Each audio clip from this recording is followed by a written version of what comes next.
Railway મંત્રાલય દ્વારા સાબરકાંઠા જિલ્લાના મુસાફરોને વધુ ભેટ આપવામાં આવી છે।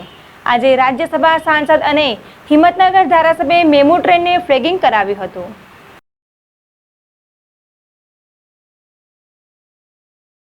પશ્ચિમ રેલવે દ્વારા સાબરકાંઠા જિલ્લાના મુસાફરોને વધુ એક ભેટ અપાઈ છે। આસરવા ચિત્તોડગઢ રેલ અગાઉ ડેમુ એન્જિન થકી કાર્યરત હતી, જેને આજે મેમુ ટ્રેનમાં કન્વર્ટ કરવામાં આવી છે। હિંમતનગર રેલવે સ્ટેશન ખાતેથી મેમુ ટ્રેનને ફ્લેગિંગ કરાવવામાં આવ્યું હતું। આજે બપોરના 12:15 વાગ્યાના સમયે રાજ્યસભા સાંસદ રમીલાબેન બારા, પૂર્વ સાંસદ દીપસિંહ રાઠોડ અને હિંમતનગર ધારાસભ્ય વીડી ઝાલા સહિત રેલવે વિભાગના અધિકારીઓ દ્વારા મેમુ ટ્રેનને ફ્લેગિંગ કરાવવામાં આવ્યું હતું।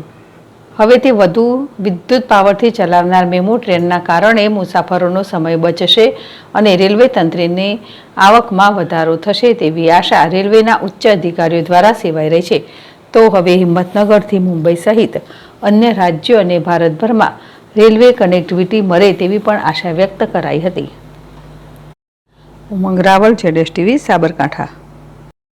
આપણા સૌના આદરણીય આપણા ઉત્તર ગુજરાતના પનોતા પુત્ર, એમના નેતૃત્વ સમગ્ર દેશ જ્યારે વહન કરી રહ્યો છે, વિકાસના પંથે ચાલી રહ્યો છે, ત્યારે એમના નેતૃત્વમાં આપણો રેલવે વિભાગ જે અશ્વિની કુમાર વૈષ્ણવના નેતૃત્વમાં પણ ખૂબ સારી રીતે કામ કરી રહ્યું છે, ત્યારે આજે આપણા ગુજરાત રાજ્યના હિંમતનગર મુકામે અસરવાથી ચિત્તોડગઢ રાજસ્થાનને જોડતી એક સરસ મજાની જે ટ્રેન ચાલતી હતી, જે જૂની કોંગ્રેસના શાસનમાં કોલસાથી ચાલતી હતી, તે ઇલેક્ટ્રિકમાં કન્વર્ટ થઈને આજે એનો શુભારંભ કરવામાં આવ્યો છે।